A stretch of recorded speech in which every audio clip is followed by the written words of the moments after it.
Fjala sot. Bari.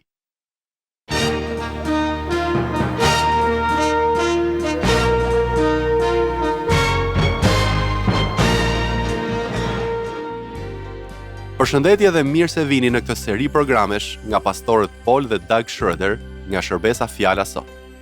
Dhe fjala për sot është bari. Në fjalorin e gjuhës shqipe, përkufizimi i fjalës bari është ai që ruan dhe kullot delet.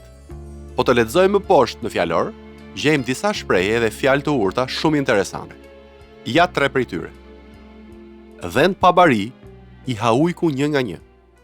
Bariu i mirë e ruan vetë vathën dhe mbeten si dhend pa bari. Të gjitha këto na tregojnë rolin e rëndësishëm që një bari ka për ruajtjen, ushqimin dhe drejtimin e tufës së tij.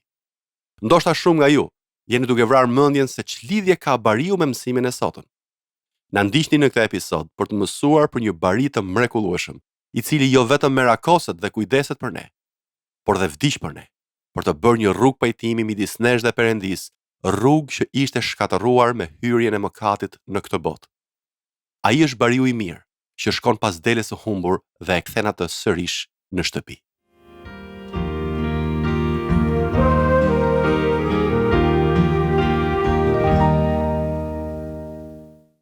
Një nga simbolet e bukura të Biblës për Zotin ton Jezu Krisht është simboli dhe pamja e bariut. Në fakt, ka disa kapituj në Bibël që ilustrojnë shumë bukur kuptimin e fjalës bari. Kam vënë re se në shumë vende të botës, sidomos në Amerikën e Veriut, kjo fjalë nuk është më shumë e njohur për shkak të industrisë. Më e njohur është për njerëzit që jetojnë në vendet e lindjes së mesme, sepse atje ka ende barinj. Madje edhe në Izrael ka barinj kudo, për gjatë gjithë vendit, dhe unë i kam parë shpesh. Për këtë arsye, fjala bari ka nevojë për pak shpjegim, interpretim. Unë dua të shihni 3 referenca në Bibël për këtë. Shpresoj që t'i mbani shënim e t'i shikoni më vonë. Njëra është tek Luka, kapitulli 15. Në fakt, në këtë kapitull ka disa ilustrime shumë të bukura dhe jo vetëm për barinjt, por aty ilustrohet dashuria e bariut për tufën e tij. Dhe nëse një dele mungon, bariu mbledh delet e tjera, i siguron ato dhe pastaj shkon për të gjetur delen e humbur. Çdo dele për të është shumë e çmuar. Ky është gjithashtu kapitulli që tregon për gruan e cila kishte 10 monedha, por humbet njërën, dhe se si ajo merr fshesën dhe pastron gjithë shtëpinë. Ajo përpiqet të gjejë monedhën e humbur. Analogjia shumë e qartë.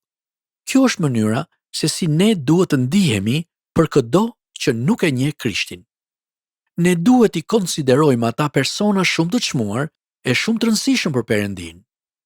Dhe ne duhet i kërkojmë dhe të bëjmë çdo përpjekje që t'i sjellim ata në shtëpinë e tij, në mbretërinë e tij.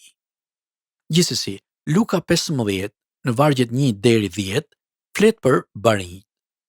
Ka dhe 2 kapituj të tjerë të bukur dhe më lejoni të flas së pari për njërin prej tyre, që është Ungjilli i Gjonit, kapitulli 10.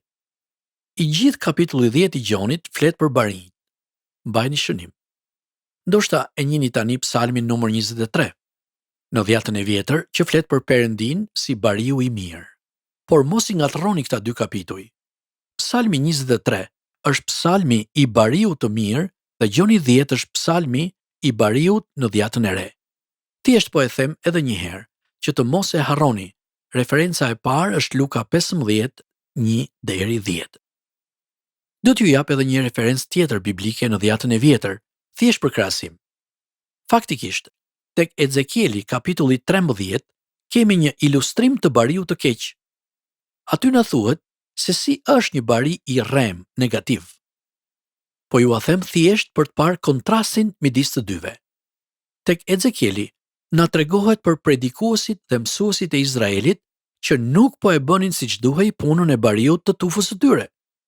Ata nuk po shkonin pas të humburve, nuk po shëronin të smurët, nuk po i ushqenin siç duhej tufat e tyre kështu me radhë.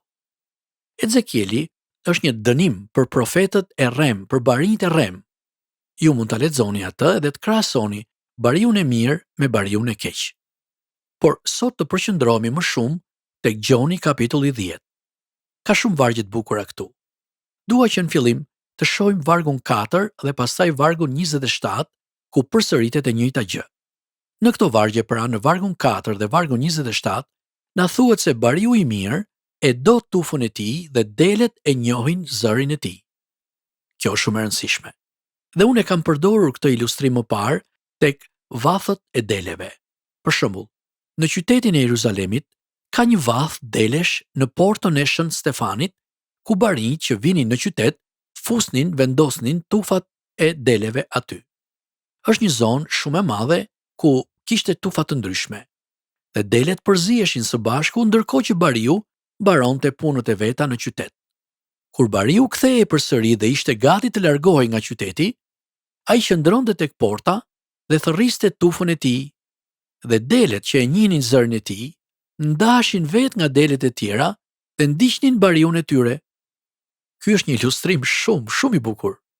Me qëra fjala, e njëjta gjë ndodh edhe sot. Bariu i njeh delet e tij dhe delet njohin dhe e ndjekin zërin e tij. Një ilustrim i bukur për jetën e përditshme edhe kjo.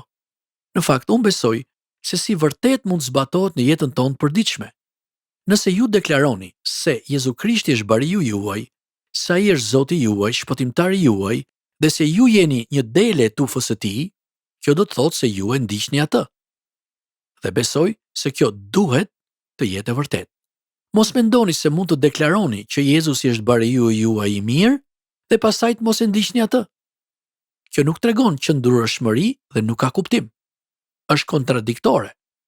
Kështu, nëse ju jeni një fëmijë i Perëndis, ju do t'i bindeni zërit të tij, do ta dëgjoni zërin e tij dhe do ta ndiqni atë. Në vargun 9 tek Gjoni 10, Jezusi i referohet faktit se ai është dera. Ky është një tjetër ilustrim i bukur.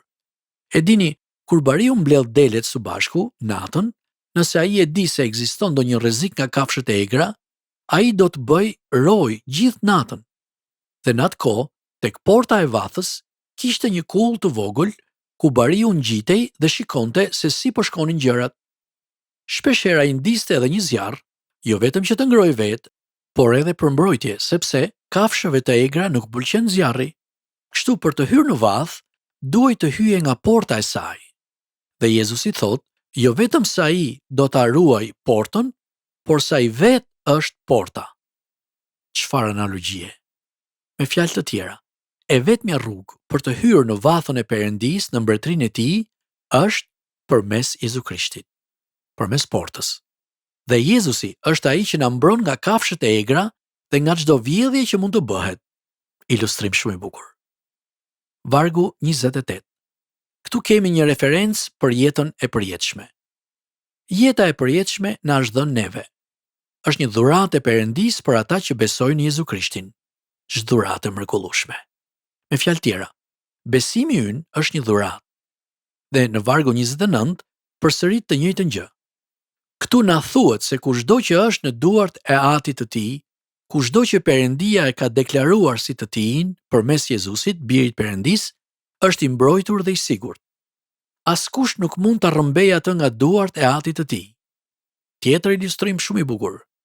E dini, ka shumë gjëra në këtë kapitull, por më duhet të kaloj te vargu 30, tek ana hyjnore e Jezusit. Vazhdimisht përgjatë gjithë këtij kapitulli dhe përgjatë dhjatës së re, Jezusi e thekson faktin që ai është Perëndi. Ai dhe Ati janë një. Ata janë Perëndia i vërtet. Nuk ka asnjë dallim apo ndarje midis tyre, ashtu sikurse edhe me frymën e shenjtë. Ky varg i referohet Perëndis Trini. Ka vetëm një portë. Prandaj keni kujdes nga mësuesit e rrem, njerëzit që ju thonë se Jezusi nuk është Perëndi apo përpiqen të shtrembërojnë fjalën e shkrimit dhe mësimet e tij. Shpërfillini ata, mos i ndiqni ata. Ata janë barinj të rrem. Vini re diçka përgjatë gjithë kësaj analogjie. Delet drejtohen. Ato nuk shtyhen. Ju nuk mund t'i rrini mbrapa deleve dhe t'i shtyni ato. Ato do t'ju ndjekin ndërsa ju i drejtoni. Mendoj se dhe ky është një ilustrim i bukur. Delet në përgjithësi janë kafshë jo shumë të mençura. Dhe mendoj që Jezusi po thot diçka këtu. Nëse ne mbështetemi në gjykimin ton dhe mendojmë se jemi të zgjuar, po thuaj se gjithmonë do të ngatërrohemi e do të dalim nga rruga. Por, kur ne kuptojmë që bariu ynë është ai që e di rrugën më mirë, ne do ta ndjekim dhe do ta dëgjojmë atë. Në këtë mënyrë do të jemi të mbrojtur dhe të sigurt. 5 kapituj më pas të Gjoni 15, vargu 13, na thuhet se nuk ka dashuri më të madhe se sa ajo e dikujt që jep jetën e tij për dikë tjetër. Dhe kjo është një ngjashmëri, analogji tjetër për bariun e mirë. Bariu i mirë jep jetën për delet e tij. Ai do të luftojë për to. Dhe kjo është një pamje e kryqëzimit, ku ne shohim se si Krishti vdes për tufën e tij. Ai bari, për cilin flet Ezekieli 34, ai profeti Rem, ai bari i Rem, nuk e jep kurrë jetën për delet e veta, sepse tufa nuk i përket. Ai është thjesht i punësuar dhe nuk do ta rrezikojë jetën e tij. Kështu, nëse afrohet një kafshë e egër apo një lukuni kafshësh të egra, ky bari do të largohet me vrap. Ai nuk do të qëndrojë e të coptohet nga kjo lukuni, kështu që largohet. Por dashuria e vërtet jep jetën e saj. Unë besoj se është e pamundur të shohësh gjithë këtë pamje, gjithë këtë analogji për gjatë shkrimit e të mos i shohësh dashurinë që Perëndia ka për secilin prej nesh. Ai do të rend pas atyre që janë të humbur, do t'i kërkojë ata derisa t'i gjejë dhe do t'i kthejë në shtëpi, do t'i ushqejë e do t'i shërojë. Një analogji e mrekullueshme. Shpresoj që ta vlerësoni historinë e bariut. Lexojeni këto tekste biblike dhe lavdëroni Perëndin që ai ju ka sjellë në mbretërinë e tij, që jeni pjesë e tufës së tij dhe që ai është bariu juaj. Dëgjojeni zërin e tij. Ndiqeni atë me vëmendje, dëgjoni me kujdes, sepse Jezusi është bariu i mirë.